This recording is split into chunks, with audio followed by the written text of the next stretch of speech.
Ferregola en colère.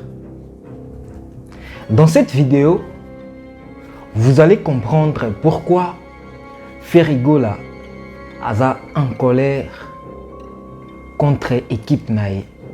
Disons entourage Nae. Est-ce que vous avez battu la carrière des musiciens à Bisso, ya Kinshasa, batu ba soutena bango, eza batu ya Brazzaville, bino boye bango te?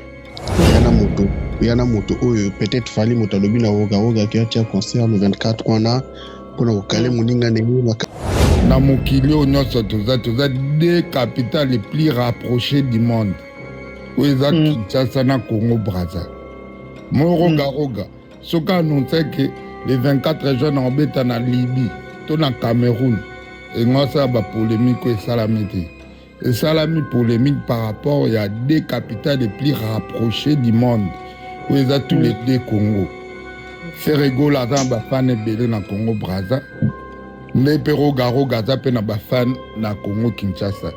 Vous comprenez? Mukala poni babenga mutu mukala ayebi na eteke mukala ezalaki kombo ya mutu abande kotambola na vie rochero tellement babande kotinde trop comme ne mukala siko batutu o batindaka mingi bakoma obenga bango mikala mutu soko yebi c'est pas nini babenga mutu maboke ayebi na ete ayebi teke ne maboke wana ezalaki kombo ya acteur moko boy na esaka bino jour wana excuse-moi pona koloba ngo bino bobengaka sebene ezaka sebene te sebene eza sebene ya rumba mais na sebene ya vitesse ya marche ya cadence ezali 7 mais tellement histoire muntu azoko ignorango ayebi na ete ayebi te. Je vous dire, ça me fait très mal comme on a mondele un anglais a outil en Angleterre à que ça là documentaire pour la rumba. Tout la musata ba vieux roi télé, ba vieux brazos, ba kufa ba yako tala ta rumba ngo batika ki pena vieux roi télé pena ta la rumba yo tika ki. Mais une chose est vraie que Zaïrois quelque part tout comme kiti sabicho moko zomona. Donc musique na biso Afrique mo mamuta ko télé na biso azati.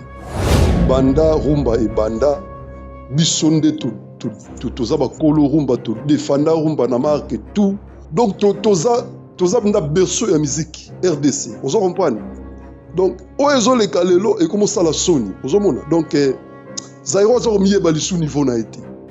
Dans cette analyse, vous allez comprendre entre nous et vous avec les internautes qui nous suivent pourquoi Ferregola est tellement en colère contre son équipe.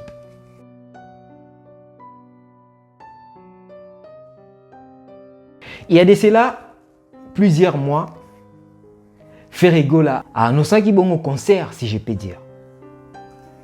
Le 24 juin 2023. Je pense que c'était depuis 2022. Et il y a de cela quelques jours, les Brazzavillois de Congo Brazza étaient tellement en colère. Pourquoi? Parce que jusque-là, Roga a organisé un concert à Brazzaville. Et là, les Brazzavillois s'inquiétaient de se dire que non, comment est-ce que Congo Kinshasa, Fally Ipupa à Betty Stade, Héritier Wata à Betty Stade, et là, c'est la troisième personne au Beta Stade. La vérité, dans cette vidéo, j'espère que beaucoup seront choqués, puisque à travers live, il y a un de notre, je peux dire congolais, Succès, au nom de Succès Kassongo. J'ai appris beaucoup de choses. Et à travers ces lives, j'ai sélectionné quelques intervenants pour que nous puissions débattre sur cette première partie.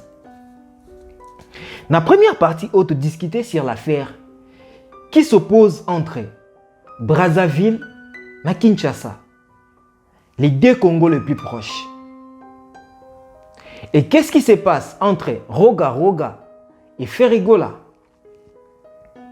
Il y a eu un très bon concert, si je peux dire, hier au stade Massamba Deba de l'artiste Fally Ipupa.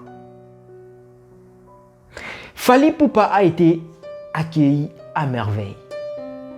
Fally Ipupa a fait un très bon concert. Un autre jour, peut-être, on assistera à un concert de Ferregola, à un concert de Inos B, à un concert de nos artistes et peut-être dans le stade de Martyr. Et du coup, on a tous vu une vidéo circulant sur Internet de l'artiste Lité Akanda, disant un peu des propos haineux, si je peux dire, sur Roga Roga ainsi que beaucoup des artistes brassavillois. Je dirais, dans cette chaîne, Tofing en a raté, on fait des analyses pour comprendre ce qui se passe. Et à travers ces analyses, beaucoup de gens comprennent des choses. NASA expert et analyse. Mais à travers vous et à travers des recherches que nous faisons, on apprend beaucoup de choses. Et aujourd'hui, à travers cette vidéo, vous allez comprendre beaucoup de choses que vous n'avez jamais appris. Vous allez comprendre beaucoup de choses que vous n'avez jamais compris jusque-là.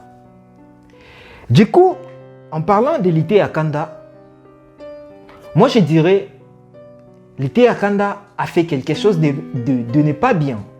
C'est-à-dire, de sortir sur le plan médiatique et de dire beaucoup de choses qui a offensé le public brassavillois. Beaucoup de Congolais disent que non, Totika bango bongo, tout ça les comme abété. Oui, vous avez certainement raison. Mais vous devez savoir qu'il y a des artistes congolais de Kinshasa, bazana ba offre Oyeutara, Brazzaville, et il y a des boss brassavillois, il y a des brassavillois aussi, si je peux dire, des brassavillois qui viennent souvent soutenir nos artistes.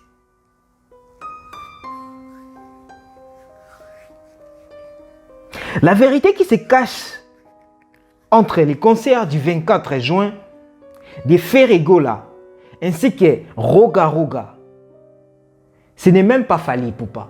Puisqu'il y a beaucoup de gens qui se disent que non, c'est Fally Ipupa à Sololina Roga Roga habite les 24 pour que Ferregola a tombé. Je vous dirais, si les Brassavillois doivent venir en RDC Kinshasa pour assister au concert, ils ne seront pas peut-être au nombre de 10, ils ne seront pas peut-être au nombre de 200, ils ne seront pas peut-être au nombre de 2000. C'est-à-dire 99,5% et aux peut-être les Congolais bangomoko. Au Congo, sotobi tout à Kinshasa, nous sommes des millions. S'il faut qu'on tourne de ce stade, ça ne dépend même pas des Brassavillois. Ça ne dépend même pas des Angolais.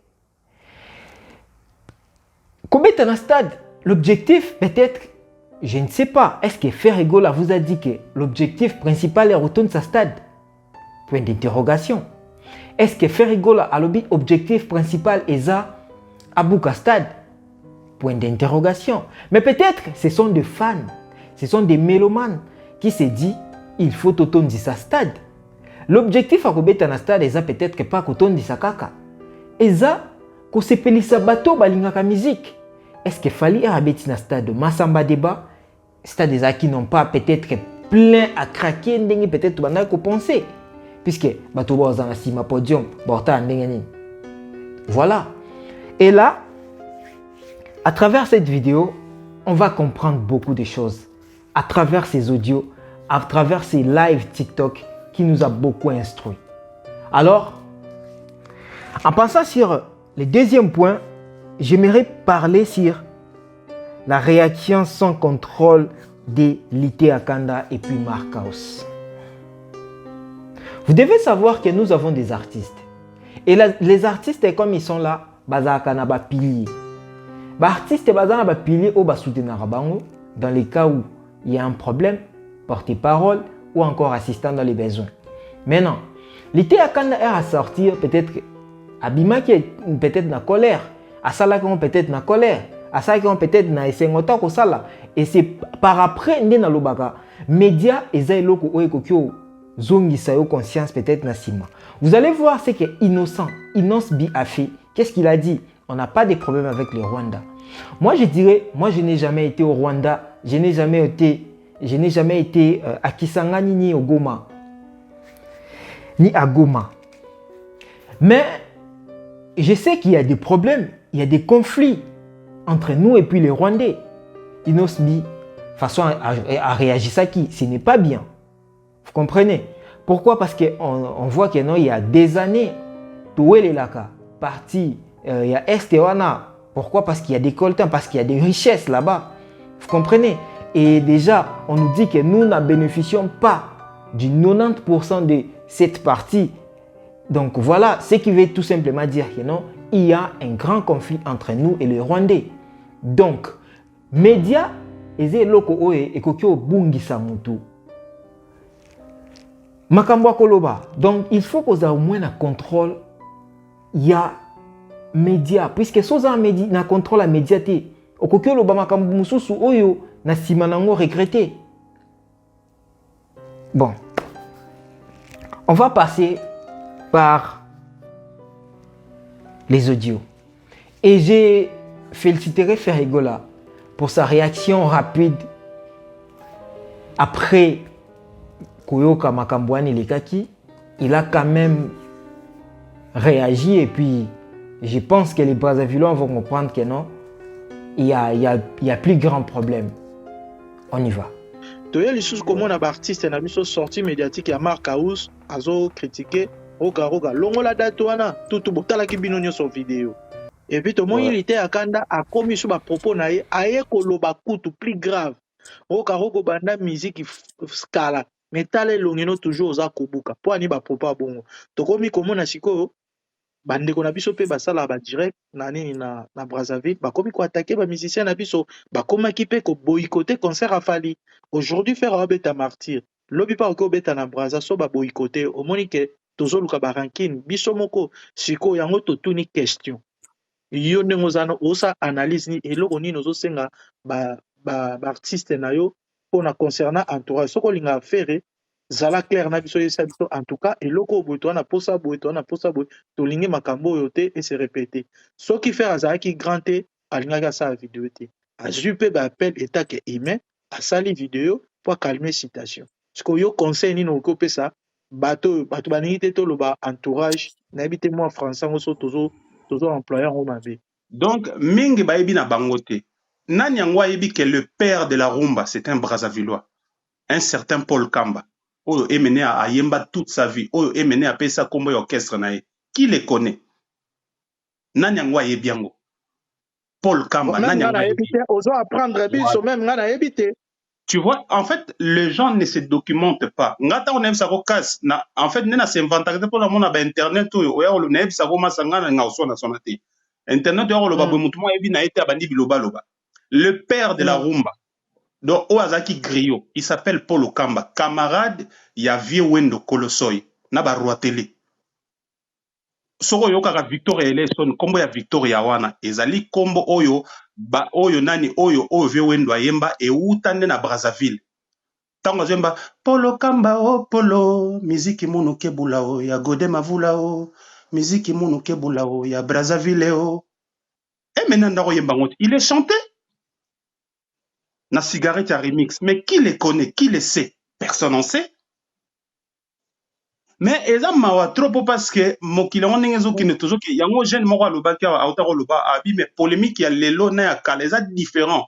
Ya lelo koma na bantima osanti pena ke non tima ekoti na kati mutema mabe alors que kalezaki polémique ya kalezaki ya laki pena ya l'art et puis zaki na on pe ya l'art te zaki pe ka pe ya mabe po parce que soki zaka pe ya l'art mais ba vie wana basala ngo l'art na yebisa bino tala kaka album lokola Wake Up et beta na monde entier mais concert nango ezala te muta betela ngo ndula zate concert nango ezala te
tala niveau oyo wake up etekama me bavie mibale wana bavie dinosaure wana bawelala bango kaka nini likamba momi aka opanza bango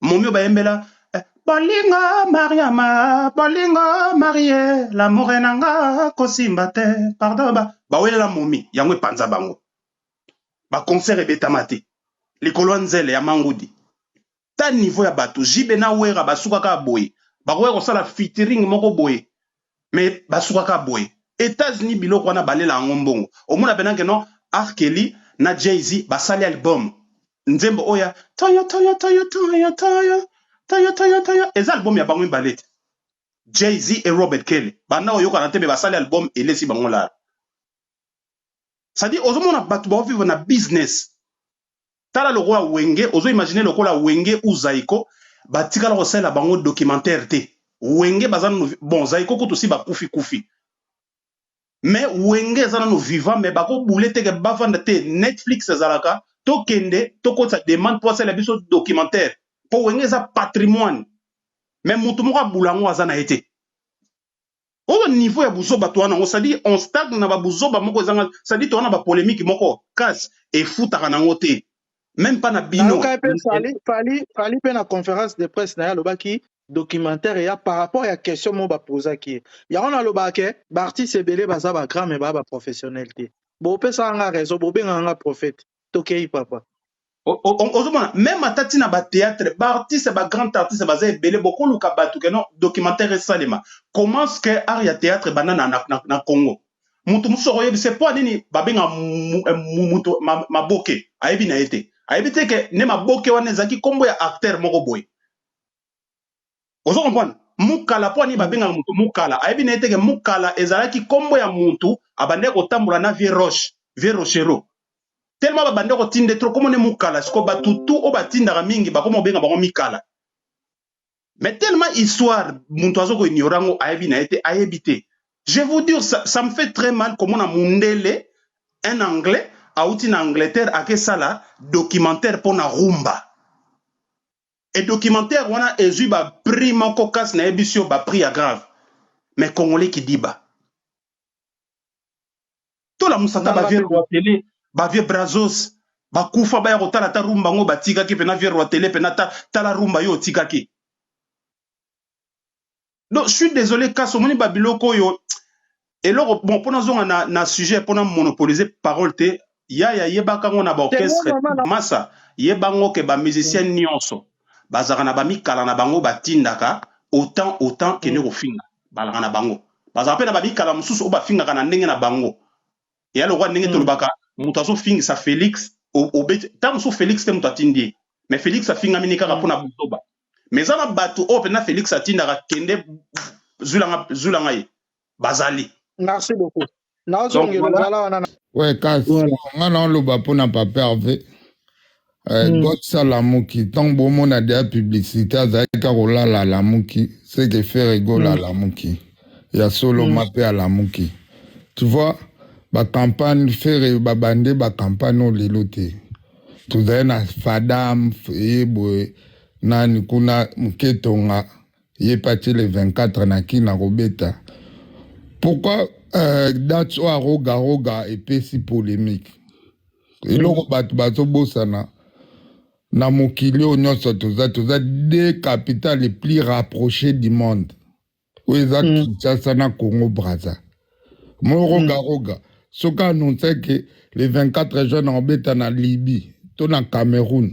Et moi, ça va polémique et salamité. Et salami polémique par rapport à deux capitales les plus rapprochées du monde. Où ils ont tous les deux Congo. Faire rigolo à ba fan belé na Congo Brazza. Ne pero roga za pe na ba fan na Congo Kinshasa. Même pour na mo roga le 24 juin ba fan na autant so balingara faire balingara pe na ye. Même pour na mo monter mo pas handicap na ba fan autant ça fan à faire ape fan à roga alinga kacha tam pour na concert à roga OK nango ndengeni. Fan musu sa faire alinga ape roga azape fan à faire au cheba on a équation. Au moni na yebiso ka songeza kwa na football mon arbitre sa kanai Et mon raté, mon action, mon petit avantage. Tant que babouka joueur, mes ballons et continuer, mais il y a doit siffler. À casser action. Au monde de Zala, net ferré, ne bazo sala et zabongo. Tant que tu as un roga et que faire à bêta le 24 juin, tout ça peuple moko. Tout ça peut faire à bani musique ne d'abira mutabani, faire à bani à Brazzaville, faire à la population à Brazzaville. Avant non mambo moi les cafés à Koufa. Ou bando mona bata faire déjà bando kateza moi ça mouké à Brazzavilloise. Aïmba banzemba faire à l'obé faire faut inviter na stade de Martine habité sur bando landa moi na moi si. Tu vois, et là on a ce bazo ça la bazo lingande ba casser faire. Mais comme on a boité mais ils ont na ba action parce que ne connaît pas obeta le 24 juin. Oui bien. Banani bazo sala papa, tous à la claire banani bazo sala. Oh, mais bande batouana nyonso, même Roga, même Bafal, bango nyonso, c'est la bande moko. On comprend pas, c'est qu'on a bien des kono et bika obeta le 24. Point nyo tchata le 27 cité. Na un mois, yo préparé stade na un mois. Yo préparé stade dans na mamunyo, c'est événementiel, nyonso, ça là, on a un mois, bah, mon organisé nyonso. Parce que bah, ça, on a une base, on a besoin de casser, faire, pour la population, y a tes mains. Congo na biso motozana nous batte belé. Masamba debe kota na stade de Martyrs 3 fois. Faire so atondi stade de Martyrs za ko atondi si masamba débat 3 fois. Puis ça 33 000. Biso dans la 80 000. Et ça n'enga mongote mais et loko o nga na ebisa batte faire so tuka publicité na lala ki de ala muki. Il y a rien à faire c'est maïs. Ba campagne à Batunion Swana et ça les lots te fait les lots bando ba voyager tout dans le 10 juin tout dans les États-Unis to beta na concert à Chicago engouement na ton faire ozon à Kinshasa au mona qui concert à 100% plus faire nenga keibo akepo na libela za god akepo na libela to longola ba émotion na ba sentiment soki ba okase yo eyeba na ba acte soko moni lelo makambango ye makasi malgré faire à lobby ba Brazzaville poani bango balinga ke sala ma polémique bongo bango balinga kinde expesa ko swana oyo po ba Brazzaville o balinga faire ba ina faire ba koma ko finga e ba kabolela public au moni déjà ba tension na bango pourquoi pas ce bango bazala aimer faire à polémique na roga et ça nden ba Brazzaville belé o balinga roga to balinga ba orchestre mususu ba olinga sou ferete Tamsu fera koya après ba Martin na koya obeta concert Tamsu masamba débat ta koya obeta pe concert na Brazzaville et ça la polémique poani ba ina e na mboka Brazza yango moni fera zale stage yango sali message bien avant qui magamo ampleur yango ya makasa lobby déjà au hasard vrai gaulois bolanda ba polémique on a été ba Brazzaville baza bande konanga ba Brazzaville baza abiso Brazzaville naza un polémique na bangote naza un problème na bangote so biso to beta le 24 juin bango peso ba beta le 24 juin za problème te apaisé pas intelligence za mutamaele po aboma moto wana mais déjà ba campagne yon a bisio so kalibitra ça la canette mena ba Ligue des Champions et mon anate mais abando casser ba action o ba ko tika ba football et continuer ba siffler pour une équipe et se regrouper. Et là, on ça la faire. Babana Bafadam, Baena Muketo, la Coste, a chepé concert le 24. Kuna Bachena Brazza le 24. Bachiko Bafan ou a faire au Bakum s'appelle Roga. Siko Oche Bangwat. To Bafan ou a Roga au Bazana qui ça, Siko Bache Bangwat. Mais Kuna Stade des Anango à Muke. Kobeta, ya fait rigola. Ou encore, ya Roga. Je ne dirais pas que non, puisque Roga tient le même jour na Ferrigola. Ça pose problème à Ferrigola. Non. Ferrigola a Kokyo Beta le 24. Roga pas Beta le 24. Il n'y a pas de problème. On a vu aujourd'hui Beyoncé na Ayanamkura. Babeti concert jour moko, mais na ba stade différent. Muto sepeli akena oya Aya, muto sepeli akena oya Beyoncé. Peu importe, Olingi, Bisso, tous à 2 pays différents. Oui, j'ai aimé beaucoup de gens qui ont dit que non, si exactement Roga Roga revenait peut-être au bêta stade nae, abeta peut-être concert nae na Imka ou encore peut-être na stade moko peut-être na Vemain na Kinshasa, là ça aurait dit et ça peut-être un problème. Mais ceux qui habitent dans le pays nae, ayebielo kwa sali, il sait pourquoi. S'il y a des gens qui aiment Roga Roga et ils veulent partir au Congo-Brazza pour soutenir Roga Roga, qu'ils partent, puisque faire rigole avec les Gaulois. Je ne pense pas, peut-être que non, soit Babi qui n'ont pas autour de ce stade douana et au sein que Brazzaville baya. En fait, c'est selon moi. Hein? Vous pouvez aussi commenter, dire vos pensées ou encore vos avis dans les commentaires et on va comprendre, on va lire vos commentaires. Tout partager on a bandé comme sous. Donc voilà un peu mon intervention sur la partie Roga Roga ainsi que faire rigola. Bah wenge, bah wera, bah tout ça, hein, aux hommes. Mais une chose est vraie que Zaïrois quelque part tout comme kiti sabicho moko, aux hommes. Donc musique na biso Afrique mo mamuta ko tele na biso azati. Banda rumba e banda bisonde to zaba kolo rumba to defanda rumba na marque tout. Na ba star na biso ya ndenge na ndenge parti ba banda ba wendo ba grand calais ba lombo makia di ba tabule ba lutumba ba beti masikini ba pongolov donc toza na berceau ya musique RDC ozo comprendre donc oezo le kalelo et comment ça la soni ozo mona donc Zaïro za miye ba lisu niveau na été parce que yo so oza na mbongo omoni neti mo mutu mo ka sombi voiture yo oza la jaloux na été ozo comprendre parce que vous avez déjà là, vous êtes riche. Vous avez une réaction pour la qui s'est moquée, vous êtes jaloux ou bien vous êtes pédité dans une voiture parce que vous êtes déjà riche. C'est ça qui manque dans la mission de l'élo dans le staff na bango. Regarde d'une manière ou d'une autre, te sauto réfléchir bien, même si à sali makambo volontairement, à tcheda tona volontairement, à linga qui est à la bouille, mais biso bazaïro, fallait tout minimiser. Vous comprenez? Parce qu'il y a l'obagi qui déjà robé ta concerne en 2024. Ça, c'est vrai. À ça, là, Babylone qu'on a. Mais tout d'un coup, Abimi, Abi a checké le 24 juin. Biso, tu vois, qu'on a agité tata qui bazaïroa. Fallait tout minimiser, en gros. Tout que n'a un niveau, tout que n'a un tébama kaouz, n'est pas que n'a un balité à kanda, on a quelque part, on a mon on peut bien te. Fallait ne pas minimiser, en gros. Parce que faire, Brazzaville, Bakoya, Brazza Bakoya, mais Bakoya, combien 500 000. Bakoya 10 000, l'indimité.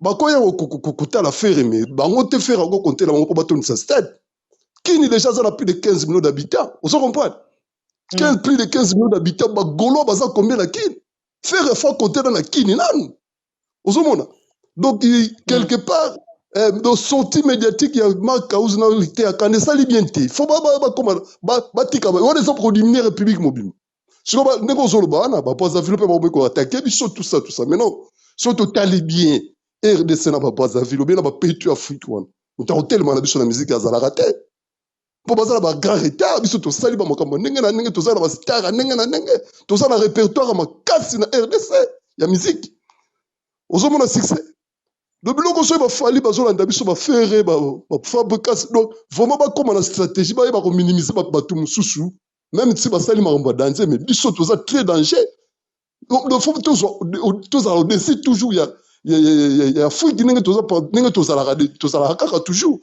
ozo mona le biloko et sali bien te sortie médiatique ya ma cause na lité ya kanda et sali bien te puis quelque part ba réseaux sociaux pe ezo ya ko bebisa makambo belé ezo bongisa ezo bebisa lisusu moto ebimi boye kaka pona ba réseaux sociaux tango ya loba boki bakala bato ba mo commenter na ndenge na bango et sali ba buzo banyo et sali oyo. Et puis alors, on a dit qu'il fallait faire des choses biso pour la zamutu na bango te mais na soutenir bango attaquer bana mboka bazo de fan de culture na biso na ko ba musique na bango mais na zamutu assez donc na zabatu ya na zamutu ba musique C1 alors ce qui kenenge toujours quelque part bilo musu peut to négligeant ngote o te fali mutu ya se goroga achada tu na na confirmer ngote mais ce qu'il fallait ça le bleu wa bongo ou bien faire ba omi ko tuane za RDC penzati on se comprend so vous avez ba polémique na bino bobo bo sala mo entre bino ba frère mais so vraiment compte ça ba mifiti ba voisin ou bien ba na robenga bango ba nini na makamu na biso ke pona ko tia moninga na nga kalibo na mboka na nga yo sala boye ça très dangereux on a peut-être besoin de teka payer ngo peut-être ko teka mobile Parce que quelque part, fallait na faire. Il faut pas y avoir des frères. Même si bazar ba polémique, ba soit na tout ça, mais bazar ba ndeko. Bazar ma kila moko ya Zaïre. Vous comprenez? Donc biloko wana jamais ba rolinga ko. Kati na bango na mutema na faut pas y avoir que ngana koza na polémique na faire, be faire abi na polémique na fali, be na fabrication, be na héritier. Mais quelque part on est les frères. So il s'agit de makambo RDC faut pas sangana ka. Donc balinga teke ba ko tsamba mipaya na makambo na biso so ki za solo makambo suto yo kya. Ozomona succès. Donc c'est conseil ngana ko pesa bango so bazolanda biso biloko wana faut batyango na motema na bango ta bakendeke so il kambo RDC za wana même si faire héritier fabrication muto sala ngo fali muto azo représenter RDC na minute wana fa défendre bango so qui faire fa défendre baninga so il faut donc c'est ça il faut batyango bazala ngo na mitema na bango po ça toute une nation boité et ça soni pour na biso on se comprend. Merci beaucoup. Vraiment c'est important. Et puis la bande de biso, ils ont papa moi au terre qui t'a le que non, qui ndara bongo, ba polémique ne ça là non. Na moi les lo polémique et tombe là na sous musique te. Wana zaki na époque kala. Les lo so total ba musicien mususu ba mboka mususu au mona ba koma na unité moko au ndimate. Et au mona musique ezo ko avancer, ezo kende liboso. So total lelo la réalité, musique na biso ils ont vraiment les sous ma cité. Ils ont vraiment les sous ma cité sur le plan international. Pour la nini polémique. Faire un lien ko sangana falite, boya lien ko sangana boyete. Nzoka tango ba sangana ba la force. Ndenge ba Nigeria bazalaka. Flavor na whisky ba sangani ba sale loko e kangi mokili. Biloko wana ba polémique à débat wana. Au bout d'un moment il faut arrêter avec ça. Ça nous amène à rien du tout, sauf que ezo salaka ke biso musique na biso kita. Au lieu de senga ba artiste so va travailler plus pour ba gagner mokili, mais tozo sala susu que polémique ezala makasi photo kiti sara bango. Ça sert à rien. Des mambaro karoka, mutu moko te cliquer akobi mate pour interdire concert ya roga na mboka na ye. Quand même toza pe batu. Na mboka na ye. Bozo ebisa beta te parce que mboka mususu artiste mususu ko beta. O ayebi kaza fanatique ya Ferry azaka na Brazzaville akokita koyoka musique ya Ferry. O ayebi kaza fanatique mais ko pekisa muto beta te na mboka na ye. Quand même c'est exagéré. Eza vraiment na ebité. Merci beaucoup pour la parole Isusu. Pour nga vraiment ba musicien faut ba revoir ba gouvernement na bango. Na gouvernement président azalaka moko. Ce qui président abwaki mibeko ba ministre ba nani ezala ba cabinet ba ministre ba koyoka kaka. Donc voilà pourquoi ba musicien ezala Congo Brazzaville ezala Congo RDC vraiment ba ye ba kosimba ba gouvernement na bango. Parce que makambo eleki na tongo non c'est pas faisable. Jusqu'à ba téléphone et ningisi Brazzaville ba téléphone lela ba benga le pauvre frère Gola asa la vidéo asa la kiwana ba téléphone lela ki ils a bien te wana ko bebisa makambo musicien ils a bien te vraiment. Merci beaucoup. En disant que Paul Kamba c'est lui qui était le roi de la rumba, même moi je ne sais pas. Bon, je vais faire mes recherches, mais du coup je ne peux pas directement refuser. Puisque nous savons que non, la République démocratique du Congo, moi je dirais même RDC Kinshasa et puis RDC Brazza. Déjà, même Bas Congo, il y a aussi Bas Congo Brazza. Il y a beaucoup de langues qui est parlée na Kinshasa et l'Obama na Brazza. Il y a beaucoup de nos frères qui ont le même nom na Brazza, Brazza pe na même nom na Congo Kinshasa. Donc c'est carrément difficile pour moi d'essayer un peu de couper les liens entre nous et puis c'est du Brazza. Nous sommes tout simplement une famille. Ok. Bonjour, bonsoir. Bonsoir, papa. Bon, nana koki kolobaka kaboye. C'est bien et au la biso passe compte tenu à bas comportement, il y a bas entourage, il y a bas fanatique, il y a bas musicien. Mais ça makambo oyo et bandi leloté. soki okoki kotuna bamikolo babetelo lisolo ya tabulei na lwambo makiadi babandai kosetacler. Moi je me rappelle, mon papa aimait beaucoup tabulei et certains de ses amis aimaient beaucoup lwambo. Il y avait toujours des polémiques. Donc c'est-à-dire quoi? Musique na biso etambola toujours avec ma polémique. Donc mutako longolango azate mutako changeango pe azate. Na États-Unis kutu ba polémique oyo ekomaka na niveau ya kobeta ya ba masasi ko bomana. Donc la musique a ses réalités.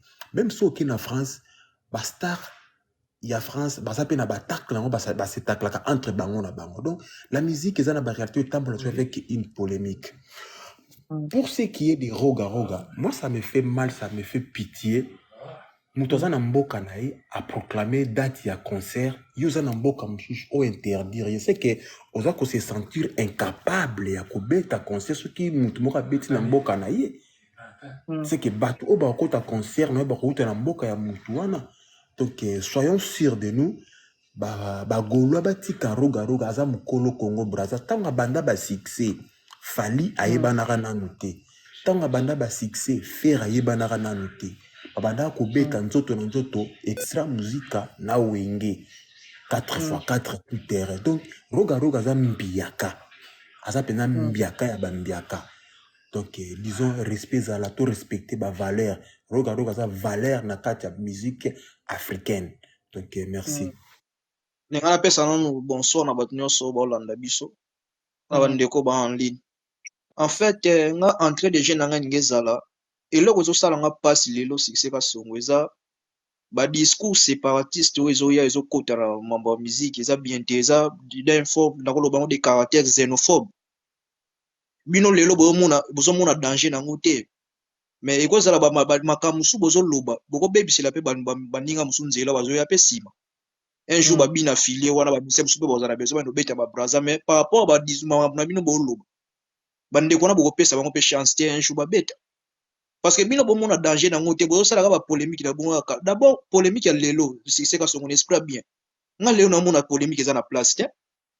Tango wenge baza kosala polémique wega na jibe ba bénéficier lango côté au bralima côté au brascol banini ba lié lango mbongo. Mais polémique ya lelo baso eza pour polémique mosteri. Ezo apporter loko te. De lelo eza net mutu sale effort na yo. Ça l'effort personnel, effort personnel au bundi aux aussi balade de coach musique lelo za bongo za soutenir za ina kala ke o wenge polémique o bazoli la mbongo il y a tout résolu sa mbongo te de batno so bazo beta baptiste no so bazo match au drapeau ya musique congolais bazo sala be fort na bango personnel eza ndenge moko te na kala za la kisoki yo papa mba beti Kofi beti Bercy na papa mba beti Bercy wera beti Bercy jiba beti Bercy lelo za ndenge moko te. Lelo za muso mona mutu moko abeti basali wana beti ngo yeka ka mtazo beta eza différent. Alors nga zo mona ngo eza ba polémique mo stérile des opportunités ngo lote. Alors botika soki roga lobi ya obeta na ye. Asa libre eza mboka batu eza mboka na binuti so obeta beti na ye. Ye pe soki moninga mususu soki fera mona za capable obeta beti il faut ça confiance na ye moko. Mais est-ce que il faut to yeba pe ko distinguer lo musu est-ce que eza na biloko mibale wana eza na entourage na bamukala. Est-ce que bamukala wana eza entourage po bamukala ayaka na ye azokumisa yo kaka so abendi muke na bendani mais place ba décision finale ezwamaka est-ce que bango bazalaka wana? Je pense pas que bazalaka. Ozo comprendre na ko pesa exemple bonati ba Alexis Wechi wana bayaka baza ni mais baza peut-être azolanda fale muso akozala genre net du forme sous forme na ko ba mukala ou bien balite ya kada na ko za muka mena décision finale ya orchestre tango ba mano bazalaka tango ba madina bazalaka tango bango ba siège na kati na bango yango nde wana ba biko to ko benga entourage wana muso eza nango bazolanda kaka mutu mo muso aza na plaire nenga za na succès ne bazolanda ye donc eloko wana peut-être nga vraiment intervention na ngenge ezalaka par rapport yango nde nga na loba. Ouais, bonsoir famille. Bonsoir. Ngelo na ngena loba kaka yango pe frère auti loba. Na minute musique na biso ya Congo ezosenga polémique te parce que ezaka sous polémique te ekoma motema mabe ekoma 12 na kaleza ki polémique weka kobimisa album jiba bimisi to sala polémique na banzembo po ba CDT kama Mais lelo, c'est des te kamasu te. Bakoma na ba besoin ya ba contrat ya libanda. Parce que autant au YouTube, bozo finga artiste na bino, asali mpiaka bozo laksa tala artiste oyo ayebi oyemba te, faux chanteur, boye na boye. Eza kokitisa ba artiste na biso. Polémique ya ba tabulay, eza polémique oyo eza lelo te. Polémique ya ba tabulay ezalaki Kester alati, Bouzi alati, polémique moko omona ke ezo pesa bango courage ya koluka. Ben lelo ekoma kokitisa. Polémique eza bien te na musique ya Congo. Eza vraiment bien te. Parce que eza échangé. Ekomi mutema mabe. Oko kende libanda, un musicien ozu contrat. Boyebi ke na contrat nga na na tante. Na rupo obinga collègue nanga congolais aya représenter. Ben tellement que eza sous polémique te comment ki mutema mabe. Omona fini akondi makuta bengane mutu mususu misien mususu ya libanda pese contrat wana ke biso moko. Donc elo nga lingena lobaka ya ngwana polémique eza bien te to pesa bango chance parce que na minute musique où eleki rumba na monde na ebité parce que rumba eza na pasi eza pasi. Merci beaucoup. To soutenir bango tout fali aza congolais lelo so fali abimi to moneka sele ba dona est mo akinda kobimisa ba mama na l'hôpital. Pourquoi pas faire pas ça là? Pourquoi pas Robino pas ça là sur babimi bango tout biso tout oza bana mboka babiloko ba polémique ya ba américain ezalaka ba polémique te ke ya mutema mabebwe ya bango za ba polémique ta mususu kanki na bango ya ba drogue kanki na bango maka mususu nde ba kotsa ngona musique. Donc polémique ezalaka nango sute polémique sila ekomande ki mutema mabe. nakozala pe ta mosu mwa quelques minutes na kozwa lisusu mais ngai naza mwa mutu ya mwa kala mwa mutu akala naza zairwa na vivre mwa mambo ledo naza nanu bafere te bafali te bainoxibi te bafabrikase te ngai naza vraiment par rapport à musique na biso nakoloba naza la muzika oza comprendre ngai bapapa wemba bakester baniarcos pasi yani wana kofi kota na ba vie privée polémique ya musique quoi comme passe pour comme tina kofinga na ba vie privée parce que ça la passe le lopo tozo mona poka na likambo le 24 otomoni bato bakomo finga ndenge na moni ba mikala ndenge kaka papa do beli biso ke mikala ya moto watina ndenge bazo ya kofinga au président Rogaroga mais musique ya kofinga te musique ya koyemba ezala que ata soki ya mabe soki atiaki yango net na le 24 on a lobi kinga na kebete na imika voilà bien parlé mabe lingaki ezalani wana mais Kisasa na Brazzaville na ebale monene ezo kabolango na ya monene et puis bapimi pete que batia bato na beach yo soki ozo lingo kende Kisasa na omona concert à Ferré bakangi ou bien soki ozo ga traverser okomona concert à Rogaroga bakangi yo mutu fantu anashwane akosala mokolo wana mutu te ayi po atia moninga ba baton na baru tondimela kaka likambo ndenge osala mabongo eza te ke tofinga na ubia tokabwana mpona likambo musique. Merci papa, merci vraiment. Dimaka lobi to bato promba koko na ko mosusu wana balaki leki na ya moko akena Brazzaville moko atika na Kisasa bino mais lelo comme tolini tokabwana mpona musique to bato moko moto moko to na vie oyo anashwane yo asala et voilà ceux qui n'a pas na faire lelo ya concert au Rogaroga te moto ko empêcher ngana ka kin pona ke mona concert à faire ou bien ceux qui n'a concert na fanti na ko ke mona pe Rogaroga te na ko même la ke mona ite ya te obligé papa donc tout ce qui est ça bongo tout ça la bien tout continue comme musique tout continue qui fantisme tout continue et puis pays qui mezala ma finga en tout cas totika. Merci beaucoup. Merci cher intervenant pour cette première partie. Il y a une discussion entre nous les Congos de Kinshasa et puis c'est de Brazzaville. J'espère que l'intervention Oyo et que aider biso na ko bakisa encore un plus na auto ebakité et puis et que aider biso na ko comprendre que non peu importe niveau na biso ba fan to ba que non les artistes ont souffert pour que ba koma na ba niveau wana. Donc on ne doit pas couper comment dirais-je lien ou déjà tissa depuis longtemps, peut-être à travers de bina bango tissa lien mususu na ba famille mususu peut-être na ba mboka mususu o biso ba fan to ya maman to katakatamo par rapport à dur na biso. C'est parce que moi je suis congolais, je vais venir comme ça, nabandolo baba n'importe quoi. Et puis il y a des gens qui vont venir, ils vont couper. Voilà, babi que non Congo Kinshasa, comme on va Congolais Kinshasa balubi. Et là ils vont maintenant dire que non, voilà, les Congolais ont fait ceci, les Congolais nous ont insultés. Et quand ça va arriver nabatouana, peut-être au bas soutenir un peu artistes nabiso dans nos différents pays frontaliers, et directement qu'est-ce qui va venir? Na dossier ya mutuana peut-être no entourage na yo. Donc je dirais aussi à nos artistes de bien savoir de personnes qui sont entourées, parce que vous savez entourage compte beaucoup, parce que je ne peux pas être là, je suis une personne qui est bel et bien reconnue on a côté kaka entourage nanga soit mutu mwa loba afinga bat na kombo nanga. Et du coup, c'est moi, c'est moi, donc en fait, sa personnalité nanga, sa personnalité combo nanga, sa personnalité combo famille nanga. Donc, on doit savoir aussi nous les fans comment est-ce qu'on doit respecter nos artistes.